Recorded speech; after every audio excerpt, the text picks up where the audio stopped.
Good morning and welcome. Can everybody hear me all right? Good morning and welcome. My name is Helen Murphy and I'm the Head of Education, Training and Development with the Crafts Council of Ireland.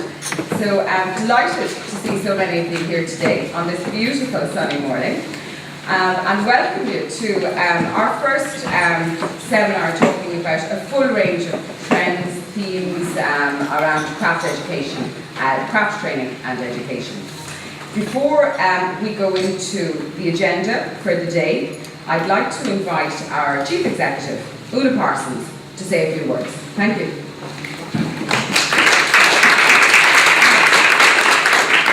Thank you, Helen. Good morning, everybody, and it's great to see such a selection of you here in Kilkenny. And this really is a key moment for us in craft education in the country. We are a membership organisation. We're made up of many guilds, association networks right across Ireland, and they're really the lifeblood of the crafts in Ireland. And a number of years ago, all the guilds came together and really felt passionate that we needed to do something about craft education. And really, the outcome of all their work and fruition led to us putting together an education committee, having it as a key element of our last strategic plan. And I'm delighted to see Loretta O'Brien here in the audience. She's one of our board members who was really passionate about raising the flag for craft education, that pushed it forward and with all the various committees said we needed to do something more about it. Because if we don't do something about craft education and start to fill the pipeline of craftspeople in the future, the craft will die in Ireland. We have this fantastic heritage of craftsmanship. We can, all in our history learn about the great craftspeople that made the Tara brooch, the Book of Kells. Right through the years there's been various things and there's been highs and lows. But if we look at our statistics now of where craft is in the country and we talk to our colleagues and friends who are trying to make a living out of craft, it's really hard. And if we look at the profile of craftspeople who are in the country, they're all a lot older. There isn't young people coming up through the pipeline, through the various stages, and we have to ask ourselves why. And we have to do something about it, because we really truly believe that craft is one of the key creative industries that can help turn Ireland around. We should be proud of it and have it up there and say this is something we're good at, we've been good at in the past and we can be good at in the future. And look at all those people who are unemployed at the moment, why not get some of them involved in craft? So there's huge opportunities, and I'm delighted with all the work that has happened over the last couple of years in putting together this significant report, Creative Pathways, that we're now looking forward, looking at recommendations, and really it's all about partnerships and talking to people and what we can do together. And it's the start of a new journey that we want to take with all of you to see what we can do to turn the craft community, the craft sector, the craft industry in Ireland around. So there's been a lot of work to bring today together. The Crafts Council, we're going through lots of changes ourselves and really stood back and saying, how can we really support the craft sector better? So we brought a number of key people to join the organisation over the last number of months. And so we're going through lots of changes and everybody getting familiar with the craft sector. So I'm delighted that Helen Murphy, our Head of Education, Training and Development, joined us a number of months ago and has been working extremely hard with our team to look at where we're at, where we're going, what has happened before. And we launched this report, the Creative Pathways, in June with Minister of Education, Pat O'Keefe. And then we sort of waited until today, when all the key players were back, everybody was off during the summer, to really start the dissemination. So I'd like to thank Helen and her team for putting together a fantastic lineup today that I really truly believe that you're going to get a lot out of. I'd encourage you to give a lot of input into the day and look forward to how it all moves forward, us working with you to really put Irish craft up there and get education, training and development craft where we wanted to go to. Thank you very much.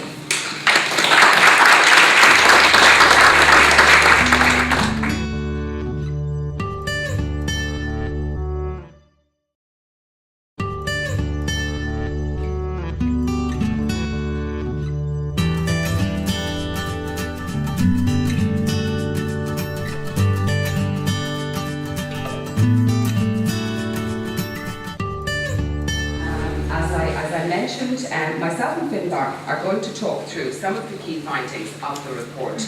I do want to preface what both of us are going to say by saying that there are a huge number of recommendations after each section for any of you who have already read through the report.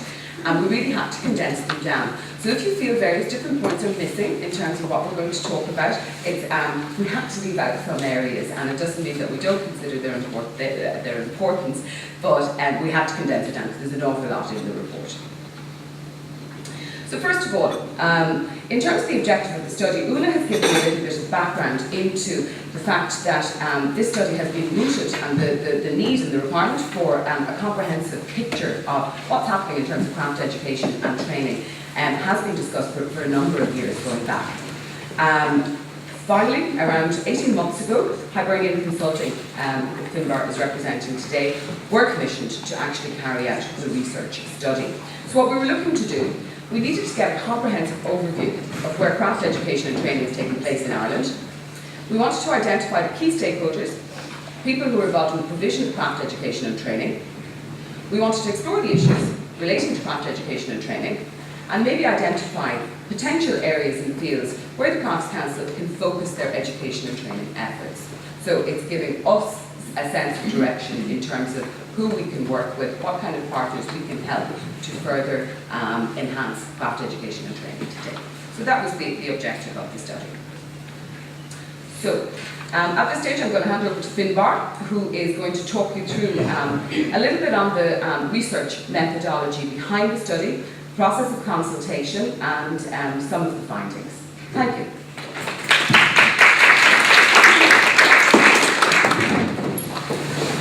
Thanks, Helen, and good morning, everybody. Finbar McDonald is my name, and I was involved in preparing the research study. So I'm just going to talk briefly, as Helen said, about the process of undertaking the study, and then get into some of the findings, and then pass back to Helen to talk to the of the findings. So the study obviously was overseen by Craft Council, as Una has said. It was an important study for the Council. So we worked very closely with the Council during the process, and particularly people from the education and training sections. The project was overseen by an advisory group, as I mentioned there, that put it in the centre, and that was kind of the steering group for the study. That was a broadly based group, and it included people from the different parts of the education system. So starting from the primary level, we had a lecturer from St. Pat's and Canada, with some craft in the classroom. And then secondly, we had a former principal who was very involved in the arts and crafts sector, as well as somebody representing the Art Teachers Association of Ireland. And right through, we had people from the different levels of education, as well as other people such as a representative of county enterprise boards, representative of local authorities, and so on. And that was an active advisory group. They met several times, they guided us, they read the draft report and made comments on it. So they were very, very helpful in the process. As you can see there were other parts to the research as well. We consulted a wide range of players, some of the organisations we would have met on a face-to-face basis, others we talked to by telephone, or in some cases did email correspondence. It's the first time that this kind of a study has been undertaken, craft education and training in Ireland, so we were starting from a blank page. So there was a lot of desk research as well, and trying to dig out what actually is out there, because when we started we didn't know what was out there. The Craft Council also invited written submissions through its website and through its newsletter and magazine, and we received a number of written submissions, and the people who received them from the organisations are listed at the back of the report. So it was a pretty comprehensive process. As Helen said, we didn't get to meet everybody, and in fact each chapter in the report could be a report in itself, because it's really a starting point rather than a finishing point. And when we got into the primary education, for example, it struck a whole lot of issues, or further education, third level and so on. But we tried to map what's out there, which was the key aim of the study, and raise some of the issues that were out there. In terms of just some things about the research process, as I say, it was the first time such a study was undertaken, so we didn't have a template. So even getting to, if you like, the table of contents of the report was a big deal. How do you organise craft training and education, and what are the lines between different do you put further education at the third level? Are they the same issues, or should they be separate, and so on? So that was a challenge, and hopefully having done it once, it will act as a starting point for any future work in the area. There was no central source of information in relation to crafts, particularly around education training, so that meant contacting lots of different organisations to see what did they have, did they have any data, and so on. And that's something I think the Craft Council going forward is going to do more of in terms of holding information on craft education and training. Most organisations, as I'm sure you're aware, don't think about the world through the craft sector. So I mentioned there, for example, post-leaving cert courses. There's lots and lots of post-leaving cert courses. We were interested in what's there on craft, but nobody splits it out like that. So you have to go through and try to identify what's there on craft. Similarly, with, for example, the secondary education syllabuses, which subjects are relevant to craft. We had to go through and find, okay, there's a bit of home economics, or there's a bit of the technology subjects, or there's a bit of whatever it is, and pull those out and talk about them in the report. So we had to take an angle on the world, if you like, that most organisations don't do. We also had to build relationships with some organisations who wouldn't necessarily have worked with Craft Council before, from a starting point of just saying, what is the Craft Council, what does it do, and why should they help us, and so on.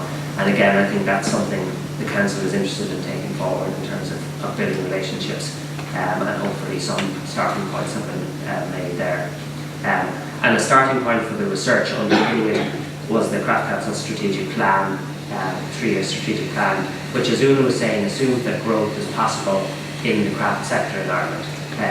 That's maybe something that others or some might challenge at the moment in the context of the downturn, and I know there's makers here today who are probably having a tough year, but the belief of the Craft Council is that there is potential to grow this sector. It's a creative sector, it links to other sectors in the economy, and that was a starting point in terms of thinking about education and training needs. So I'm just going to talk about findings in relation to the primary and secondary levels myself. Preschool, very briefly, there's not a national syllabus for preschool. There is a national quality framework called SHIELTA. Basically in relation to craft and preschool, it's very patchy. Some courses for people, childcare workers and people teaching at preschool level include craft, most don't. But there's potential there to increase this through work potentially from the Craft Council. In relation to the primary school, the first major area of the report, primary schools are, the syllabus now is based on 1999 curriculum, which replaced the 1971 curriculum. Strong emphasis on the creative process for the child in learning, rather than that they have to make particular objects or items. Craft is very much built in, it's part of the visual arts curriculum on the syllabus. There are 6 media mentioned under visual arts education and 36 hours, so there's about 6 hours per medium per year, and about maybe 3 of those are craft and 3 are more art and visual arts. And the aim is to get a balance between the 2D and the 3D work. That's what the curriculum calls for. The curriculum is ambitious, and it talks about the children developing discrimination between different items, and that they should get out and visit local workshops. It talks about these being very important learning experiences for the children. However, there's evidence that a substantial minority of teachers have problems with the craft syllabus in terms of teaching it. There's been a number of surveys done of new teachers, and we cite 2 surveys in the report, and one of them 21%, the other 27% of new teachers inadequately trained around this curriculum. So there seems to be an issue there in terms of the teaching of new teachers. There's potentially also issues about upskilling of existing teachers around craft. There are some summer courses and other routes for teachers to learn to upskill over time, but these are optional and teachers don't have to do these. And some of the feedback from the advisory group, for example, would be that some schools are much better than others in relation to craft. Craft in the classroom, we're going to talk about later in terms of what it's shown how craft can potentially work at primary school level, and that gives the potential for future development. So some of the recommendations around primary school in the report: new relationships. There's a whole range of actors obviously at primary school level and the Craft Council can develop those relationships over time as a long-term strategic underpinning of craft in that sector. A bit more information, that's true across the different areas. Partnerships with teacher training colleges, for example, around master classes, or giving support through the guilds and the networks to the teacher training colleges, maybe doing extracurricular work there. Looking at other models used to promote crafts in schools, for example, through the way science is taught in schools, craft days, and so on. And looking at craft in the classroom, which we'll discuss later, and how that can be taken from effectively a pilot project in a small number of schools and rolled out nationally without costing too much. In terms of second level of education, and one of the things the advisory group worked quite strong on was that there should be a craft input at different levels of education, and that students and young people are likely to better learn craft if it's embedded to some extent in primary school and then through secondary school. At the moment, a student can go through all of secondary school and do no craft at all. They can choose subjects which mean they do no craft element whatsoever. But there's potential for that to be different, for example, in first year, where students do tasters of courses, or in transition year, and that's there's potentially avenues to explore there. 5 junior cert subjects have craft elements. 3 of those, over 25% of the students who do the junior cert take those courses. Art, craft and design, the most popular. And outside of art, craft and design, you have mainly girls who do home economics and boys who do the woodwork and metalwork and so on. Very strong biases by subject area. As I said, there's flexibility for schools in transition years, so it's up to them largely what they do. But the National Council for Curriculum Assessment is developing transition units now. There's not one planned on craft, but that's a potential area that can be influenced. In terms of the Leaving Cert, there's also 5 subjects with craft elements. Slightly fewer people take these subjects at Leaving Cert. Home economics, the most popular, 23%. Craft is also incorporated in Leaving Cert applied. From the feedback we got, whereas there were some problems around the primary school teachers, or a minority of them, at the second level, the teachers seem to be well trained. Most of them have degrees in the relevant area, but the question was raised that the wide range of things that are listed on the syllabus, some teachers may favour visual arts. There's also issues about just the amount of space in schools and the amount of equipment that's needed to teach crafts properly. The supports given to secondary school seems to vary a lot by subject. In some cases it's quite formal and it's delivered by the department. In others it's left to the subject associations to come together and put up websites, and their support would be less good. Traditionally there wasn't much information around careers in crafts. The Council has started to address that in the last couple of years, but there's a good bit more that can be done there. And also feedback we got from both second level and third level is that crafts aren't trendy for teenagers. Insofar as they're interested in arts and crafts, the fine art area tends to be seen as more interesting by a lot of them, and then would want to progress to that area at the third level. And possibly reviving the Form and Fusion Awards, although obviously a bit more difficult in the current climate, could help to address that by just creating a focus for crafts. Some of the recommendations around the second level, again, arranging your relationships, particularly maybe the curriculum assessment with syllabi being revised. And I note that yesterday the Minister said he's going to revamp the junior cert syllabus with fewer subjects, and it's going to be completely overhauled. So that kind of thing creates an opportunity to feed in. Developing a means of providing some exposure to craft for all students, greater supports for teachers, a potential input from the County and City Enterprise Boards, who already have an enterprise encounter programme in transition year, and they were enthusiastic about adding more craft elements to that. More information on craft careers, including linking to the Careers Advisors Service, and possible joint approaches, because the same issues are coming up with the Arts Council, Heritage Council and others. There was a big report just about 2 years ago on the arts and education, and the Arts Council have pushed that quite hard, but they found it difficult to get the Department of Education to incorporate more arts, partly for cost reasons and partly other reasons. But there are probably some strategic issues that are across other organisations that the craft person can work with. So that's primary and secondary, and I'll maybe pass back to Helen to continue on further discussion. Thank you very much, Finbar. And I have a question just to see if you're all still paying attention at this early hour of the morning. There's an implicit theme running through this presentation which has nothing to do with craft education and training.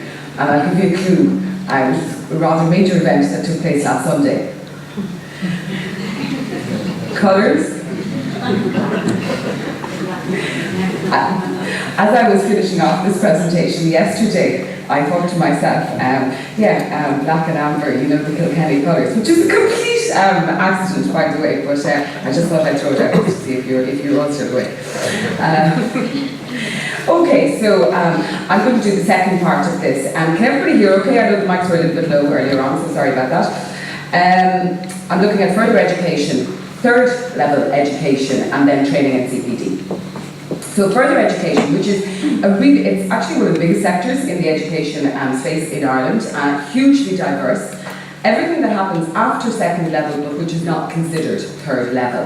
But there really are, I think the report, it attempts to look at all of the different providers, of whom there are many, many. And the report identifies some of the key ones, but I would say there's probably even more out there. So people like City and Guilds, FÁS, further education colleges, and others. So a very, very diverse sector. There are a number of accrediting bodies operating within FE, and I suppose the two primary ones that we feel in relation to craft education and training are FETAC, which obviously accredits up to level 6 on the national framework, and City and Guilds. And we have representatives from City and Guilds who are going to participate in conversations we'll have later today. Most of the courses appear between levels 3 and level 6. And just to give you, I suppose, where all these levels fall in, this is, I suppose, as a result of a number of national initiatives that have taken place. We now have a framework in Ireland from level 1 through to level 10, which maps where all qualifications sit. So, for example, junior cert is level 4, leaving cert is level 5, and kind of first year college is level 6. Honours degree level 8 and so on. So for anybody who wants more information, there's lots of information on that in the report. But just to give you a sense of where maybe a lot of the craft qualifications fall. And there's also quite a large variety of craft disciplines covered within FE. Some of the recommendations, and you'll start to recognise, and you will revisit them throughout the day, there are themes running through this report. There are similar messages coming out from the different sectors that have been looked at. So engagement with partners and with stakeholders is a key message for us, and it's something that we have started to do on a more formal basis. So one of the recommendations being that we should start engaging with FETAC and other national accrediting bodies to ensure that craft education is recognised by them, and to look at the issue of accreditation in general. It's something that is receiving quite a lot of national attention at the moment. The whole area of standards, and we have Roisin Sweeney from FETAC later on today who's going to talk to us about standards, but in order to agree standards, there are groups that are set up nationally called standards development groups. And we very much hope to be part of them, and we will be part of the stakeholders who are pushing the accrediting bodies like FETAC to look at the standards in craft education, so that we can, on the behalf of makers and our other stakeholders, have an input into setting those standards. Again, and Finbar referred to this, a centrally available database. This comes up again. It's quite hard sometimes to find information on craft education and training courses. We have Qualifax, and we have a number of other web-based databases, but if somebody, and I still get, since I started in the Crafts Council 4 months ago, I get a lot of people emailing and even calling to say, where can I do a course on X? Where can I do a course on Y? So it's definitely a requirement out there. If we want to engage people into craft and craft education and training, we have to make that information really available, and it's quite difficult to find at the moment. But I think the report is a starting point. And then closer links between clusters of providers in FE, further education and third level. We're trying to connect all the points, and that's what the report tries to do also. It goes from preschool right through to CPD for practitioners. So that covers each sector of our education area, and we're looking to develop those links between each sector, because if somebody does maybe a level 6 or PLC type course, where can they go next if they want to? What are those routes? And that's a lot of that is European education policy coming down from Bologna and agreements like that. So I think we have a role to play there. Okay. Third level sector, what the report found, there's over 20 third level institutions in Ireland involved in the provision of craft education, or an element of craft education appears as part of their degrees and postgraduate programmes. The study really focused on 5 primary providers, which are Cork Institute of Technology, with Crawford, GMIT, and Lettercraft, LIT, NCAD in Dublin, and the University of Ulster. So they are I suppose the colleges and the third level institutions who are most involved in the provision of degrees and postgraduate programmes. Some of them in the report, which is interesting, reported increased student numbers in the last couple of years, which I thought was interesting and possibly indicating a positive trend. Some developments, there are details in the report of the University of Ulster has some very, very interesting and innovative developments in the area of postgraduate research and also some of their postgraduate programmes. A strong point comes across the lack of graduate career opportunities, and Una mentioned, people working in craft and getting more people into craft as a career is something that is part of our remit in the Crafts Council. But then, if they do, we've got to ensure that career opportunities are there. From GMIT is going to talk about how they actually manage that as part of their degree and as part of the craft education that they provide in Lettercraft.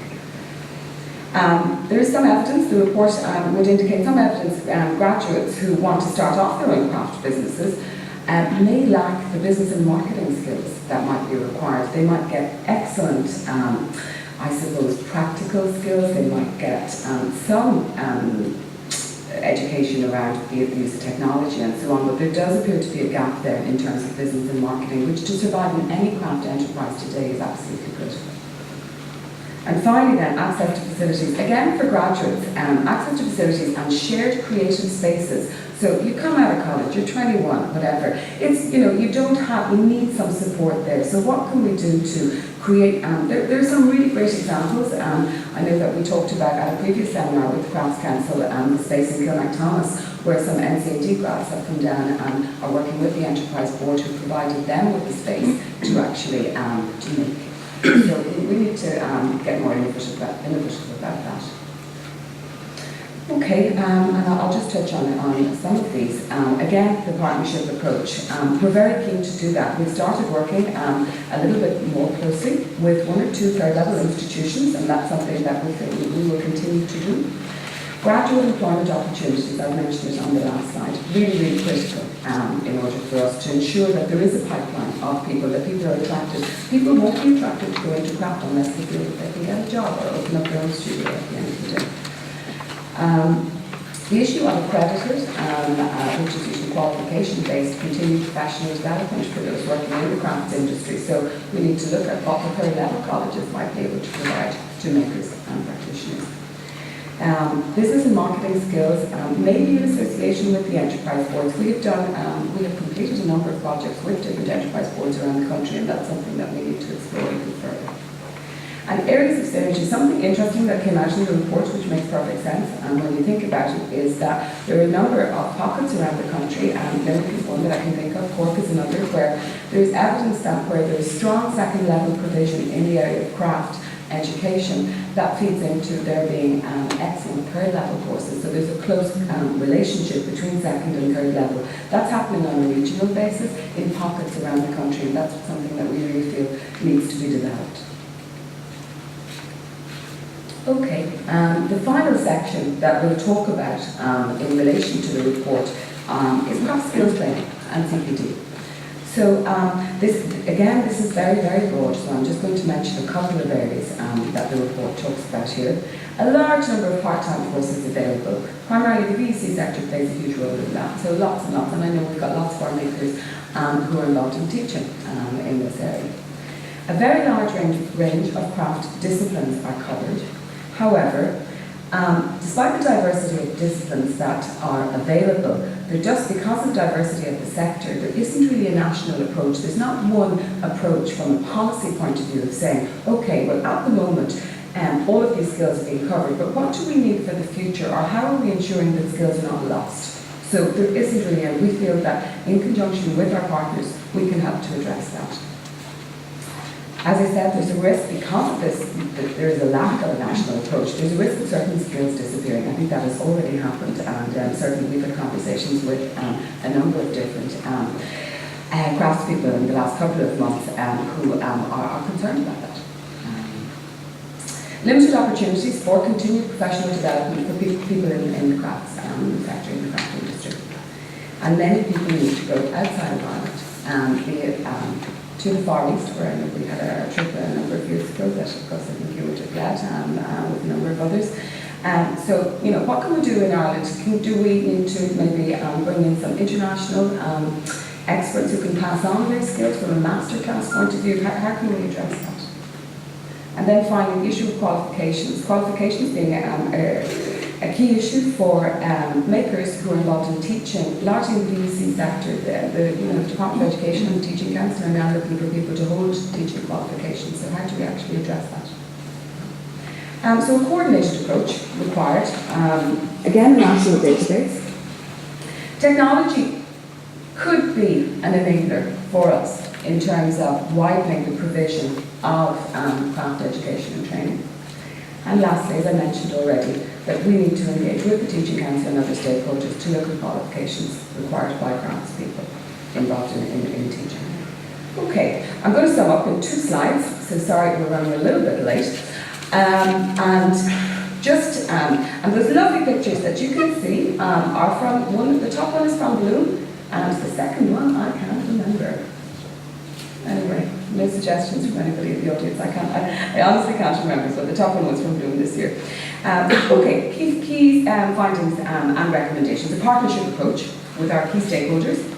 We need to see more craft in our curriculum, and that continuum from primary to second level. The importance of teacher education and support, and this will be talked about in our next presentation, in terms of if we want to ensure craft has a role and a place on our curriculum, teachers need to be comfortable teaching it. Strategic alliances are important and are important for our future direction. We feel that in order to have an impact, we need to start influencing policy and policy makers. And we need to look at new career paths for craft. We talked about, somebody mentioned the creative industries, so we need to look at that and look at craft in a broader context, and look at its application outside of maybe the more traditional areas. Looking at ultimately what we're looking to do, develop creativity and innovation, contribute to the creative industries and building the smart economy that the government are talking to us about, new career paths, and looking at existing craft enterprise and how can we develop the makers of the future, and essentially putting craft education and training on the national agenda. Okay. So, that is a brief overview of the key issues as we understand them to be in the report. But I would encourage you, I know that we have people coming from many sectors here today and with different interests, to look at maybe in more detail the sector that might be of relevance to you. And we welcome any questions and discussions that you can have throughout the course.